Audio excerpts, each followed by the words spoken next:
नमस्ते। IITC classes में आपका स्वागत है। आज हम वेस्टर्न पॉलिटिकल थॉट के 3 क्लासिकल थिंकर्स के बारे में पढ़ेंगे, जो है प्लेटो, एरिस्टोटल एंड सीज़रो। ये 3 थिंकर जो है ये आरपीएससी के वेस्टर्न पॉलिटिकल थॉट के एकदम पहले ही थिंकर्स है। और ये तीनों थिंकर जब हम पढ़ेंगे तो एक चीज़ आप देखेंगे कि इन तीनों थिंकर पढ़ते पढ़ते हम बहुत सारे पॉलिटिकल कंसेप्ट और पॉलिटिकल थ्योरी के बारे में भी जानकारी ले रहे हैं। अब ये है कि मैंने ये तीनों थिंकर एक साथ क्यों चुना।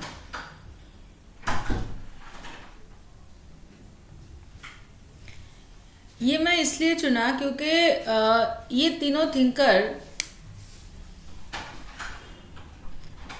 ग्रेको रोमन सिविलाइजेशन के हैं, जो 5th सेंचुरी बीसी से 5th सेंचुरी सी तक चलता है। मतलब बिफोर क्राइस्ट 5th सेंचुरी से क्रिश्चियन एरा 5th सेंचुरी तक चलता है।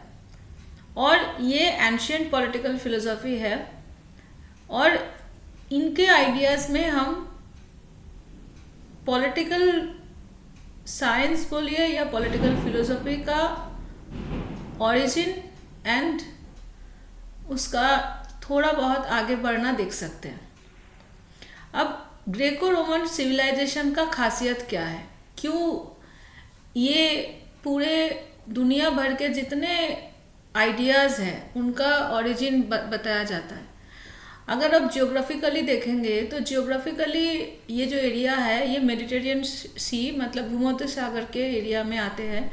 इनफैक्ट इसके बाद हम जो टॉपिक पढ़ाएंगे थॉमस एक्विनस और मैकियावेली, ये सब भी इटालियन ही थिंकर्स है। मतलब इटली के कैपिटल है रोम और ग्रीस उसके बगल में ही है। और ये जो ग्रीस और इटली या रोम के जो एरियाज़ है, इन एरियाज़ का जो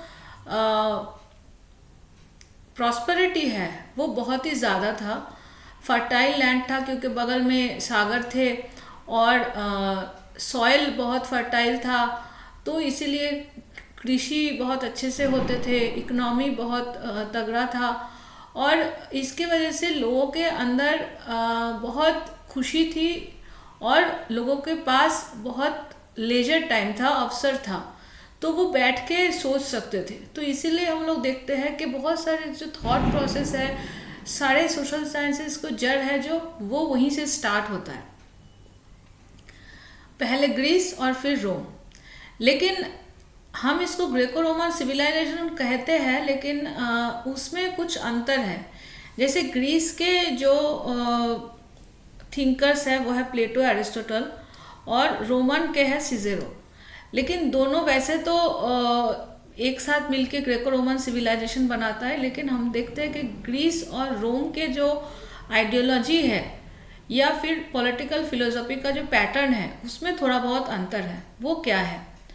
जैसे पहला तो ये है कि रोम में डेस्पोटिक वर्ल्ड एम्पायर था। आप लोगों को पता होगा रोमन एम्पायर बहुत ही फेमस था।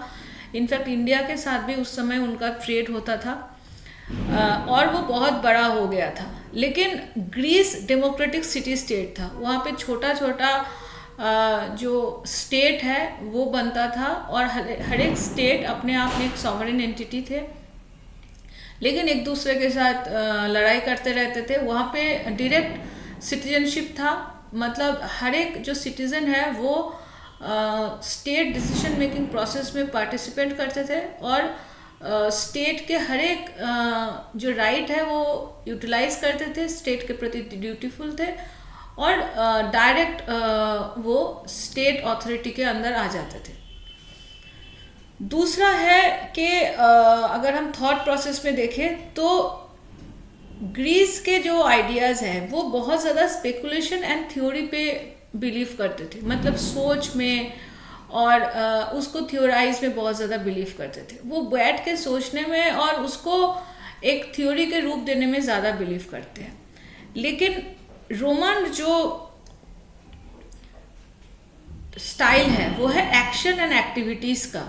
जैसे सीज़ेरो को आप देखेंगे तो सीज़ेरो खुद पॉलिटिशियन थे, तो सीज़ेरो पॉलिटिक्स का सिर्फ थॉट नहीं बोले थे, थ्योरी नहीं बोले थे, वो पॉलिटिक्स में हिस्सा भी लिए थे, वो पार्टिसिपेट भी किए थे। लेकिन प्लेटो एरिस्टोटल आप देखें तो वो टीचर थे, वो सिर्फ थॉट एंड थ्योरी के ऊपर ही काम कर गए हैं। एक बहुत बड़ा जो अंतर है ग्रीक और रोमन सिविलाइजेशन का, वो है ग्रीक नॉन स्टोइक थे और रोमन सिविलाइजेशन स्टोइक थे। अब स्टोइक का मतलब क्या है? स्टोइसिज्म मतलब बार्डन लेना या फिर पेन लेना, ठीक है।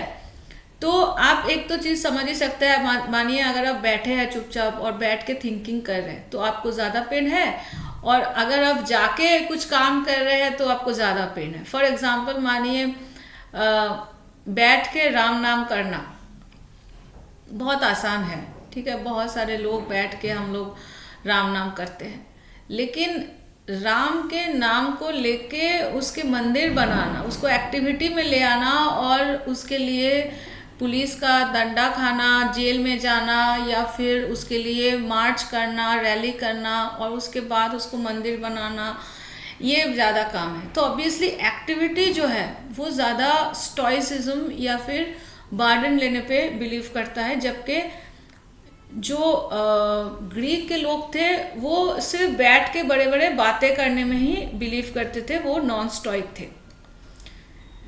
चौथा है कि ग्रीक जो फिलोसोफर्स थे वो लिमिटेड सिटीजनशिप पे बिलीव करते थे। जैसे जब हम प्लेटो एरिस्टोटल पढ़ेंगे तो आपको समझ में आएगा कि वो वीमेन को बोल रहे हैं कि वो सिटीजनशिप के लायक नहीं है क्योंकि उनके पास बुद्धि नहीं है, वो एनिमल टाइप का है। वो बोलते थे कि नॉन ग्रीक जो पॉपुलेशन है वो बार्बेरियन है, इसीलिए वो वाइट मेन्स बार्डन की बात बोले कि वो सिर्फ उनको पशु के तरह हम लोग को इस्तेमाल करना चाहिए, उनको कभी भी राष्ट्र चलाने के लिए इस्तेमाल नहीं करना चाहिए या कोई भी दिमाग वाले काम उनको देना नहीं चाहिए, इवन पनिशमेंट भी उसे ज़्यादा मिलना चाहिए। तो इसीलिए वो लिमिटेड सिटीजनशिप पे बिलीव करते थे, जिसमें सिर्फ ग्रीक पॉपुलेशन, वो भी ग्रीक मेल पॉपुलेशन, वो पा सकते हैं। महिलाएं और नॉन ग्रीक पर्सन सिटीजनशिप के हकदार नहीं थे ग्रीक फिलोसॉफी में। लेकिन रोमन फिलोसॉफी में हम देखते हैं कि वो यूनिवर्सल सिटीजनशिप पे बात करते हैं, मतलब जो भी लोग उस समय रोमन एम्पायर में रहेगा वो सिटीजनशिप का हकदार होगा। क्यों ऐसा बोलते थे? क्योंकि रोमन एम्पायर एक ट्रेड बेस्ड एम्पायर था, जहाँ पे ट्रेड इकोनॉमी का एक बड़ा हिस्सा था। अब आपको पता होगा कि ट्रेड में हम ऐसे सिटीजन नॉन सिटीजन अगर हम डिवीजन करने लगे तो बहुत प्रॉब्लम होगा। फिर जो जिस पड़ोसी मुल्क में आप जाएंगे ट्रेड करने, वो आपको कभी एक्सेप्ट नहीं करेगा, वो बोलेंगे तुम तो हमें खराब समझते हो। तो इसलिए वो यूनिवर्सल सिटीजनशिप की बात करते हैं। फिर पांचवा जो अंतर है वो है कि ग्रीक फिलोसोफर जो है वो एथिक्स को ही पॉलिटिक्स बोलते थे। मतलब एथिक्स जो है क्या है? एथिक्स इंडिविजुअल जो है वो मानते हैं, और पॉलिटिक्स कौन मानते हैं? पॉलिटिक्स जो पॉलिटिकल एक्टिविटी राजा जो है वो काम करते हैं। तो एथिक्स और पॉलिटिक्स को ये लोग सेम मानते थे, इसका अलग नहीं मानते थे। लेकिन अगर हम रोमन एम्पायर को देखें तो वो पॉलिटिक्स को एथिक्स से सेपरेट कर दिया कि इंडिविजुअल का जो मॉरल आइडेंटिटी है दैट इज एथिक्स, और पॉलिटिकल एथिक्स आर डिफरेंट, ठीक है। बाद में मैकियावेली में जाके हम इस चीज़ को और भी अच्छी तरीके से पढ़ेंगे कि कैसे मॉरल एथिक्स और पॉलिटिकल एथिक्स अलग हो जाता है। अब हम जो मेन दो इम्पॉर्टेंट डिवीजन है वो पढ़ेंगे। One is about the state और दूसरा है about the sovereignty. Greek conception of state क्या है? स्टेट इंडिविजुअल से अंतर नहीं है, state is equal to individual, और स्टेट और इंडिविजुअल को राइट्स एंड ड्यूटीज है। अब प्रॉब्लम क्या है? मानिए अगर हम स्टेट को ही इंडिविजुअल बोल दे और इंडिविजुअल को स्टेट बोल दे तो बहुत प्रॉब्लम है। प्रॉब्लम क्या है?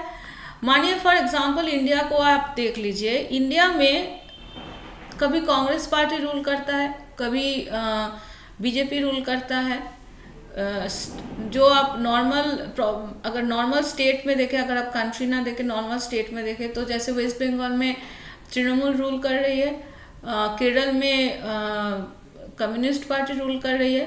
तो अलग अलग जगह पे अलग अलग आइडियोलॉजी गवर्नमेंट बना रहे हैं, राइट। अगर हम बोले कि government is equal to state, तो क्या होगा?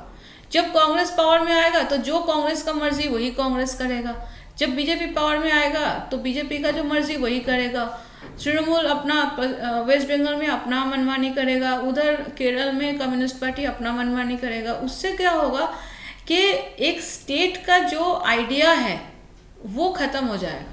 स्टेट एक आइडियोलॉजी के ऊपर डिपेंडेंट हो जाएगा, जो प्रॉब्लमेटिक हो सकता है। क्यों? क्योंकि मानिए फॉर एग्जांपल कुछ पार्टी सेक्युलर है, कुछ पार्टी राइटिस्ट है, कुछ पार्टी कम्युनिस्ट है, तो ऐसा लेफ्टिस्ट है। तो अगर ऐसा होगा तो फिर एक स्टेट का कोई आइडिया नहीं रहेगा। इसलिए इंडियन कॉन्स्टिट्यूशन के अनुसार चलता है। ब्यूरोक्रेसी है जो उस कॉन्स्टिट्यूशन को लिखता है, और जुडिशियरी है वो उस कॉन्स्टिट्यूशन को रक्षा करता है और उसका एप्लीकेशन देखता है। आप बोलेंगे ब्यूरोक्रेसी क्यों लिखेगा, आइन तो पास होता है लेजिस्लेटिव असेंबली में या पार्लियामेंट में, लेकिन एक्चुअली आइन का जो खसरा है, जो ड्राफ्ट है, वो तैयार करते हैं ब्यूरोक्रेसी, वो अकॉर्डिंग टू कॉन्स्टिट्यूशन होता है। और उसमें अगर कुछ हम ऐसा कोई कानून लाना चाहते हैं जो इंडियन कॉन्स्टिट्यूशन के खिलाफ है, तो हमें इंडियन कॉन्स्टिट्यूशन के आर्टिकल्स को अमेंड करना पड़ता है। ऐसे ही हम कुछ भी चाहे कर नहीं सकते इंडिया में। तो इसीलिए स्टेट से इंडिविजुअल को अलग करना चाहिए। अगर हम इंडिविजुअल गवर्नमेंट को स्टेट के साथ मिला देंगे तो स्टेट का जो एक नेचर है, एक स्टेबिलिटी है, वो खत्म हो जाएगा। लेकिन और इसी को पॉलिटिकल सॉवरेंटी करते हैं। मतलब इसीलिए हम देखते हैं कि लोगों के पास नहीं, स्टेट के पास सॉवरेंटी है, ठीक है। इसीलिए अगर कोई पार्टी के लोग क्राइम करता है तो उसको स्टेट पकड़ सकता है, ठीक है। लेकिन रोमन कंसेप्शन ऑफ स्टेट क्या है? रोमन कंसेप्शन ऑफ स्टेट में ये कहा जाता है कि state is supreme and existed to protect the rights of the individual and against the state itself, which was recognized as universal system of law और creation of positive law। जैसा मैंने कहा कि स्टेट लॉ से चलता है, जैसे India constitutional law से चलता है, पिनल कोड से चलता है, ऐसे ही रोमन जो स्टेट है वो एक recognised universal system of law से चलता था। और जिससे क्या होता था कि कोई भी स्टेट के गवर्नमेंट के पर्सन भी क्राइम नहीं कर सकते थे या क्राइम करके छूट नहीं सकते थे। और इसीलिए इसको पॉपुलर सॉवरेंटी कहा जाता है कि जो सॉवरेंटी है वो एक लोगों के हाथ में रहता था। जब हम सॉवरेंटी पढ़ेंगे तो ये पॉपुलर और पॉलिटिकल सॉवरेंटी के बीच में क्या अंतर है वो और अच्छी तरीके से पढ़ेंगे। इसके बाद हम पहला जो ग्रीक थिंकर है उसके बारे में बोलना स्टार्ट कर रहे हैं, वो है प्लेटो। प्लेटो को समझने से पहले थोड़ा सा प्लेटो के जो लाइफ है वो समझना ज़रूरी है, क्योंकि मेरे हिसाब से कोई भी थिंकर जब कोई भी थ्योरी या थॉट दे रहे हैं तो उनके पास्ट लाइफ, उनके हिस्ट्री या उनके ज्योग्राफिकल लोकेशन, उनके इकोनॉमिक कंडीशन बहुत मैटर करता है। तो प्लेटो का जो ये थॉट बना, प्लेटो का एक बहुत फेमस कोट है कि डेमोक्रेसी अगर ज़्यादा दिन रहे तो वो टिरानी हो जाता है। ये क्यों बना, ये जानना बहुत इम्पोर्टेंट है कि वो डेमोक्रेसी के इतना खिलाफ क्यों थे, क्योंकि Greek city states are famous for democracy, right. Actually वो सोक्रेटिस के शिष्य थे।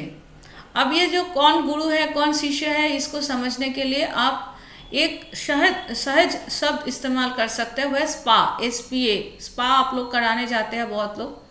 तो स्पा में क्या है, पहला अक्षर है S मीन्स सोक्रेटिस, फिर है P मीन्स प्लेटो, फिर है A मीन्स एरिस्टोटल, फिर अगर आप डबल A लगाएंगे तो अलेक्जेंडर होगा, दैट मीन्स अलेक्जेंडर एरिस्टोटल के शिष्य थे। तो सोक्रेटिस के शिष्य थे प्लेटो, प्लेटो के शिष्य थे एरिस्टोटल, एरिस्टोटल के शिष्य थे अलेक्जेंडर।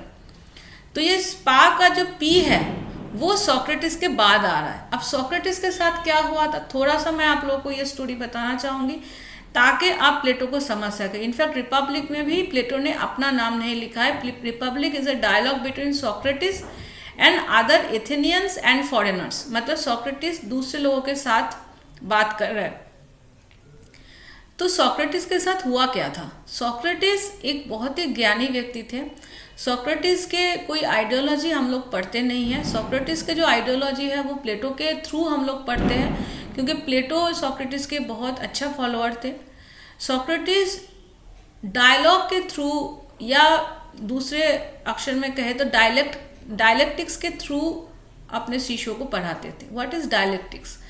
डायलेक्टिक्स मतलब आप तर्क कर रहे हैं, ठीक है। जैसे मानिए फॉर एग्जांपल मैंने ये कहा कि भारत में राम राज्य या राम का मंदिर होना चाहिए, आपने कहा नहीं होना चाहिए, तो मैं आपको कहूँगी क्यों, तो आपने मानिए कुछ एक कारण दिया, तो मैं उसको फिर ना करके कुछ और कारण दिया। तो ऐसे करके जो हम तर्क कर रहे हैं, आर्गुमेंट कर रहे हैं, उसको डायलेक्टिक्स कहते हैं, जिसमें हम दोनों एक दूसरे को अलग अलग बातें करके एक सिमिलर ओपिनियन पे पहुंचने की कोशिश कर रहे हैं।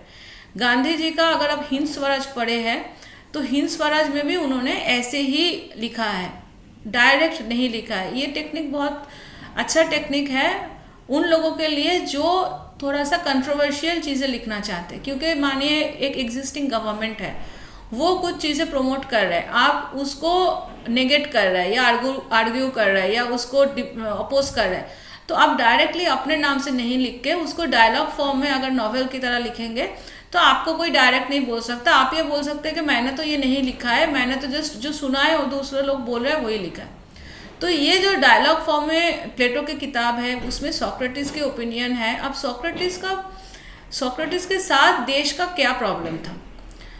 वहाँ पे एक यंग ओलिगार्की जो थे वो बोला कि सोक्रेटिस 3 कारण के लिए दोषी है। एक, वो गॉड को नहीं मान रहे, जो वहाँ के एग्जिस्टिंग गॉड है उनको नहीं मान रहे। दूसरा, वो खुद को ही गॉड समझ रहे हैं। और तीसरा, वो यंग जनरेशन को बिगाड़ रहे हैं। सोक्रेटिस का एक बहुत फेमस कोट था कि कुछ भी आर्गुमेंट के बिना समझना मत या मानना मत, ठीक है। तो जो भी वहाँ पे मानिए राजा कुछ भी बोल रहा है या जो सोसाइटी के ट्रेडिशनल नॉर्म्स है वो कुछ बोल रहा है, सोक्रेटिस के स्टूडेंट्स उसको आर्ग्यू करना शुरू करता था और भगवान को भी वो नहीं मानता था। सोक्रेटिस के हिसाब से भगवान कुछ दूसरे तरीके का था और स्टेट कुछ दूसरे तरीके के भगवान के बारे में बोलता था। तो ऐसे करके हम लोग देखते हैं कि सोक्रेटिस को एक पूरा जो सेटअप जुड़ी है वो मृत्युदंड देता है। लेकिन उस समय बोला गया था कि तुम विष पान करके तुमको मरना पड़ेगा। तो जेल में जब वो डाला गया था तब उनके शिष्य ने उन लोगों को कहा था कि तुम एक्साइल में चले जाओ, मतलब निर्वासन में चले जाओ, मतलब वहाँ से भाग जाओ।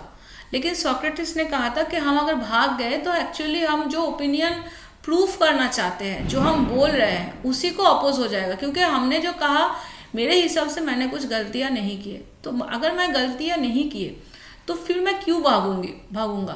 तो इसीलिए वो भागने के लिए मना कर दिए और अल्टीमेटली उनको हेमलॉक पी के मरना पड़ा। और ये जो मौत था ये प्लेटो को बहुत दुख दिया, क्योंकि वो सोक्रेटिस के बहुत अच्छे फॉलोअर थे। और फिर वो स्टेट के बारे में बहुत कुछ लिखने लगे, अपने स्टूडेंट्स को बोलने लगे। वो एक एकेडमी नाम का एक इंस्टीट्यूट इस्टेब्लिश किया जिसको पूरे वर्ल्ड का पहला यूनिवर्सिटी माना जाता है। और वो डेमोक्रेसी को क्रिटिसाइज करके एक नया ओपिनियन दिए। तो उनके जो राइटिंग है उसमें हम देखते हैं कि 35 डायलॉग्स है और 13 लेटर्स हैं। ये 13 लेटर्स को एपिस्टल्स कहा जाता है, ये भी शॉर्ट क्वेश्चन में आ सकते हैं। लेकिन जो फेमस किताब इनका है वो है द रिपब्लिक, जो 380 BC में लिखा गया था। द रिपब्लिक में है क्या? द रिपब्लिक में एक्चुअली कैलिगोलिस नाम का एक शहर है। उस शहर में दिखा गया है कि सोक्रेटिस और उनके साथ कुछ एथेनियन और कुछ फॉरेनर मिलके बात कर रहे हैं कि जस्टिस का मतलब क्या है और क्यों जो लोग जस्टिस फॉलो करते हैं वो ज़्यादा खुश होते हैं और जो लोग अनजस्ट होते हैं वो खुश नहीं होते हैं। और अल्टीमेटली उन्होंने ये बताया कि कलिबोलिस के जो रूलर है वो है फिलोसोफर किंग। फिलोसोफर किंग का थ्योरी जो है वो मैं आप लोगों को अभी समझाऊंगी। और बाकी सारे जो एग्जिस्टिंग रेजिम्स है, मतलब कालीपोलिस को छोड़ के आजू बाजू में जो राष्ट्र थे उससे ज़्यादा कालीपोलिस खुश है, क्योंकि कालीपोलिस एक जस्ट स्टेट है जिसका वो खुश है क्योंकि उसका राजा फिलोसोफर किंग है। ये जो रिपब्लिक जो लिखा गया था वो लिखा गया था इन ए फॉर्म ऑफ डायलॉग, जिसको हम डायलेक्ट बोलते थे। ठीक है, इसका एम क्या था? इसका एम है कि परफेक्ट कम्युनिटी क्या है और आइडियल इंडिविजुअल क्या है, इसको खोजना।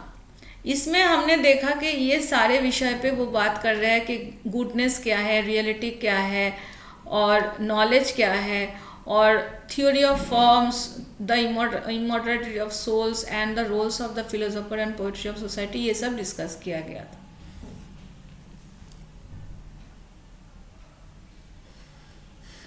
ये आप देख सकते हैं कि प्लेटोस के जो मेन पॉलिटिकल फिलोसफी है इसको हम दो हिस्सों में डिवाइड कर सकते हैं।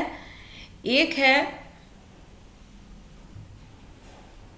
जस्टिस और एथिक्स, जिसमें हम व्हाट इज जस्टिस पढ़ते हैं और why a person should be just, ये पढ़ते हैं। और दूसरा है पॉलिटिक्स, जिसमें एक आइडियल कॉन्स्टिट्यूशन क्या होना चाहिए और डिफेक्टिव कॉन्स्टिट्यूशन क्या होना चाहिए, ये पढ़ते हैं। तो जैसा मैं कह रही थी कि जस्टिस भी हम जब पढ़ेंगे तो हम प्लेटो के आइडिया ऑफ जस्टिस पढ़ेंगे। अब प्लेटो के थ्योरी ऑफ जस्टिस क्या है? जॉर्ज सबाइन के हिसाब से, प्लेटो के हिसाब से जस्टिस एक बॉन्ड है जो सोसाइटी को एक साथ रखता है। It's a bond which holds a society together. क्यों? क्योंकि जस्टिस सबको देना सिखाता है, चाहे वो दोस्त हो या दुश्मन, सबको देना सिखाता है। मतलब तुम किसी के लिए कुछ भी लूट नहीं कर रहे हो या छीन नहीं रहे हो, तुम सबको सब कुछ दे रहे हो। तो इसीलिए सोसाइटी क्या होगा? हार्मोनियस होगा। तो इसीलिए अगर हार्मोनियस सोसाइटी हमें चाहिए तो हमें एक जस्ट सोसाइटी एस्टेब्लिश करना पड़ेगा। तो जस्टिस है क्या? प्लेटो के हिसाब से जस्टिस एक सोशल वर्च्यू है। अब वर्च्यू शब्द जो है, जब हम एक पढ़ेंगे तो हम देखेंगे कि वो पूरा चेंज ही हो जा रहा है। लेकिन यहाँ पे वर्च्यू का मतलब है एक positive attribute in with in, मतलब आपके अंदर एक अच्छा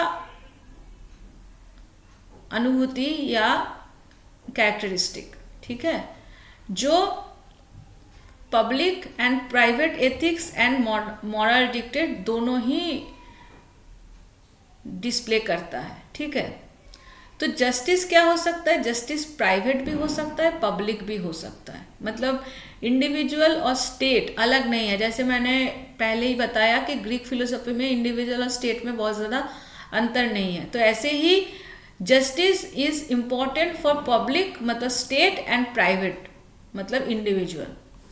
वो कोशिश क्या करता है? वो कोशिश करता है कि जो आम इंसान है उसका जो हाईएस्ट गुड है वो निकाल के ले आना, और होल सोसाइटी का जो हाईएस्ट गुड है वो भी निकाल के ले आना।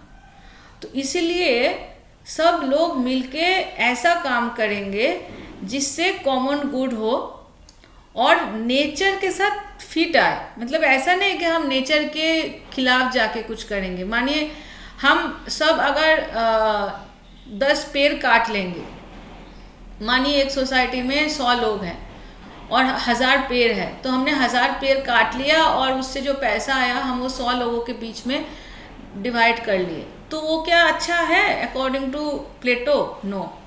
प्लेटो के हिसाब से ऐसा काम करो जो नेचर के साथ भी फिट हो, मतलब तुम नेचर को भी नुकसान मत पहुंचाओ। ठीक है, तो इसीलिए कॉमन गुड होगा। कॉमन गुड मतलब गुड फॉर ऑल, एवरीवन। और दूसरा क्या बोल रहा है कि justice helps people to be in the society, a bond that whole society. मतलब आप एक चीज़ समझिए ना, अगर सब लोग एक साथ रह रहे हैं बॉन्ड में, तो उसमें कोई क्लास नहीं रहेगा, कोई ग्रुप नहीं रहेगा, और एक फ्रेम में पूरा सब लोग आ जाएंगे। तो जस्टिस सबको एक फ्रेम में बांध के रख रहे हैं, सो that is a unifying factor, ठीक है। और ये स्पेशलाइजेशन एंड एक्सेलेंस, ये दोनों पे बिलीव करता है, ठीक है। तो कंक्लूजन में क्या बोल सकता है कि प्लेटो के जो थ्योरी ऑफ जस्टिस है वो है principle of specialisation, unity, non interference and harmony. ये सारे आइटम मिलके बनता है प्लेटो के थ्योरी ऑफ जस्टिस। और प्लेटो के थ्योरी ऑफ जस्टिस टोटलिटेरियन है। क्यों? क्योंकि ये स्टेट से इंडिविजुअल को सबऑर्डिनेट कर देते हैं। क्यों कर देते हैं? क्योंकि मानिए अगर आपके अपने के लिए इम्पोर्टेंट है कुछ, सेल्फ इंटरेस्ट, तो आप कर नहीं सकते, आपको कॉमन गुड के लिए काम करना पड़ेगा। और आप कॉमन गुड के लिए काम कर रहे हैं कि नहीं, ये कौन देखेगा? ये स्टेट देखेगा। सो दैट्स वाई लिबर्टेरियन जो है वो प्लेटो के आइडियाज़ को नकारते हैं, क्योंकि लिबर्टेरियन जो है वो लिबर्टी की बात करता है, मतलब सेल्फ इंटरेस्ट या सेल्फ इंडिविजुअल डिक्टम की बात करता है। लेकिन प्लेटो कहते हैं कि स्टेट इंडिविजुअल से बड़े हैं, और इसीलिए ये टोटलिटेरियन या डिस्पोटिक स्टेट की तरफ जाता है। इसलिए भी बहुत लोग इनको क्रिटिसाइज करते हैं। अब हम आते हैं एक बहुत ही इम्पोर्टेंट प्लेटो के थ्योरी पे, that is called theory of forms. इसको बहुत तरीके से पूछा जा सकता है। आप कुछ भी पढ़ रहे हैं, ब्रॉड क्वेश्चन के लिए, शॉर्ट क्वेश्चन के लिए, आप BA, MA या नेट कुछ भी पढ़ रहे हैं, आपको थ्योरी ऑफ फॉर्म्स समझना ही पड़ेगा। उसको ना समझ के आप प्लेटो को नहीं समझ सकते। अब थ्योरी ऑफ फॉर्म्स बहुत इजीली अगर बोले, हम क्लास 11 में सबसे पहले जब फिलोसॉफी लिए थे तो हमें ये बताया गया था कि आप जो भी सामने देख रहे हो वो सच नहीं है, एक्चुअली ऊपर कुछ और चल रहा है, आप उसका रिफ्लेक्शन देख रहे हो। तो मुझे बहुत अजीब लगा था, क्योंकि मैं तब क्लास 11 में थी, क्लास में थी। अब मुझे ये लगा जैसे मेरे सामने मेरे को टीचर बोल रहा है, मैं देख रही हूँ, लेकिन एक्चुअली टीचर वहाँ पे नहीं बोल रहा है। टीचर एक्चुअली वो आसमान में कहीं पे बोल रहा है और मैं उनका रिफ्लेक्शन देख रहा हूँ। और ये बात सुन के मैं खुद को भी एक ऐसे मार के देखा था कि मैं सपने में हूँ या मैं सच में वास्तव में हूँ। तो इसको हाइपोथेटिकल है ये बहुत ज़्यादा, इसको समझ पाना बहुत मुश्किल है उस समय। लेकिन आज के डेट में मैं थोड़ा बहुत थ्योरी ऑफ फॉर्म समझ गई हूँ, और मैं आप लोगों को भी समझाने की कोशिश कर रही हूँ। थ्योरी ऑफ फॉर्म, ये वाले जो फोटो है, ये फोटो से बहुत अच्छी तरीके से समझ में आ सकता है। अब इसमें आप देखिए, यहाँ पे दो इंसान बैठे हुए हैं। ये जो दो इंसान है ये एक्चुअली आप है। आप एक दीवार के तरफ पीठ करके बैठे हुए हैं, ठीक है, और आपके सामने कुछ शेडोज है जो डांस कर रहे हैं। हाँ, एक इंसान है, मानिए एक हॉर्स है, एक सर्कल है, एक पक्षी है, ये सब कर रहे हैं। आप यहाँ पे बैठे हैं, सामने ये देख रहे हैं, तो आपको क्या लग रहा है? ये सच है। मतलब अभी जो हम लोग देख रहे हैं, जो हम सच समझ रहे हैं वो ये है।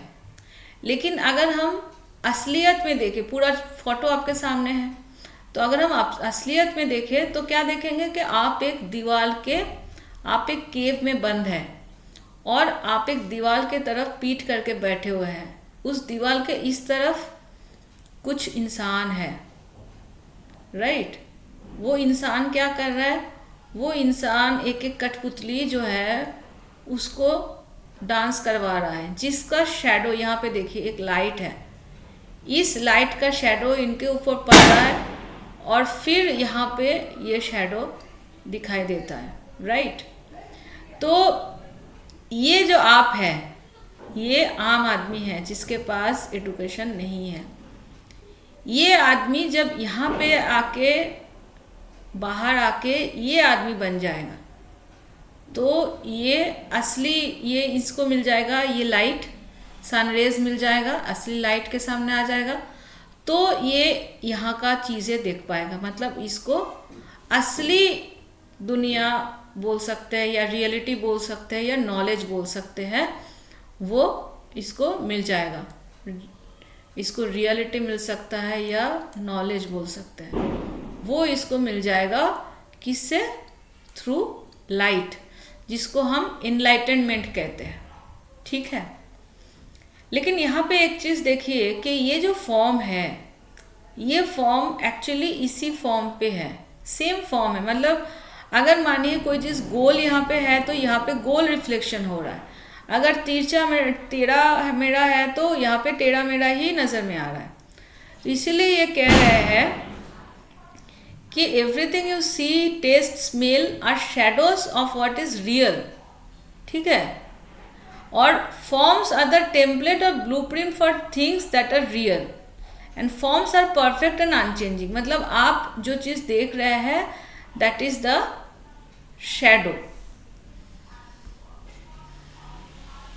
ठीक है, इसको अगर हम और डीपली देखें तो क्या देखेंगे कि फॉर्म और आइडिया में थोड़ा सा अंतर है,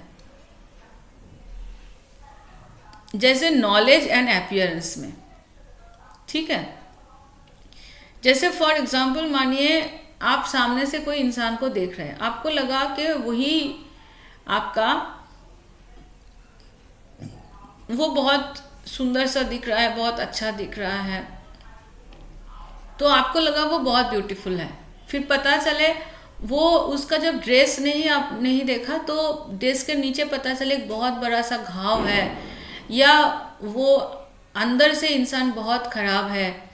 मानिए जब हम शादी करने जाते हैं, जब हम लड़का लड़की देखते हैं तो एक दूसरे को बाहर से देख के बहुत अच्छा लगता है, लेकिन शादी के बाद क्या होता है कि कभी कभी पता चलता है कि जो इंसान को हमने शादी किया, जो जो सोच के शादी किया, वो ऐसा इंसान है नहीं। तो क्या होता है कि जो शादी के पहले का इंसान का जो शेप है, शादी के बाद का जो शेप है सेम रहता है, लेकिन जो नॉलेज है वो हम लोगों को आ जाता है, मतलब हम लोग समझ जाते हैं, तो उससे शादी टूट जाता है। और ये सिर्फ शादी के लिए नहीं, सब कुछ चीज़ों के लिए सेम इम्पॉर्टेंट है। मानिए आप एक घर खरीदने गए, आपको कोई घर दिखाया, जो ब्रोकर है वो, आप एक दिन गए, उसको देखे, ऊपर से आपको देख के बहुत अच्छा लगा, आप खरीद के ले आए। उसके बाद जब आप वो घर में रहने लगे, पता चले बारिश जब हो रहा है तो वहाँ कहीं पे लीकेज है और आपका छत से पानी टपक रहा है, तो फिर वो घर का जो सौंदर्य है वो खत्म हो गया, उसका आपको नॉलेज आ गया कि घर ठीक नहीं है। तो इसीलिए हमेशा क्या होता है कि जो फॉर्म है वो असलियत में नहीं है, दैट इज एक्चुअली शैडो। जब हम उसके बारे में नॉलेज एक्वायर करेंगे तभी हम उस फॉर्म को समझ पाएंगे। लेकिन जैसा मैंने कहा कि जो दिखता है that is a same form. मतलब आप अगर इस फोटो में देखेंगे तो इस फोटो में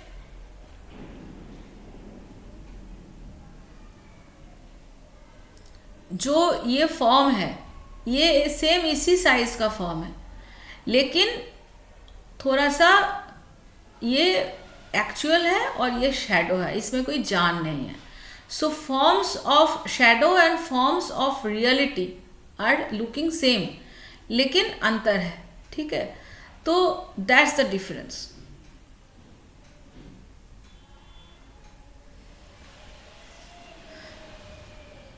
और ये डिफरेंस जब हम समझने लगेंगे, जब हमें अंदर की चीज़ें समझ में आ जाएगा, जब हमें वो नॉलेज आ जाएगा, तो हम क्या करेंगे, हम फिलोसोफर बन जाएंगे।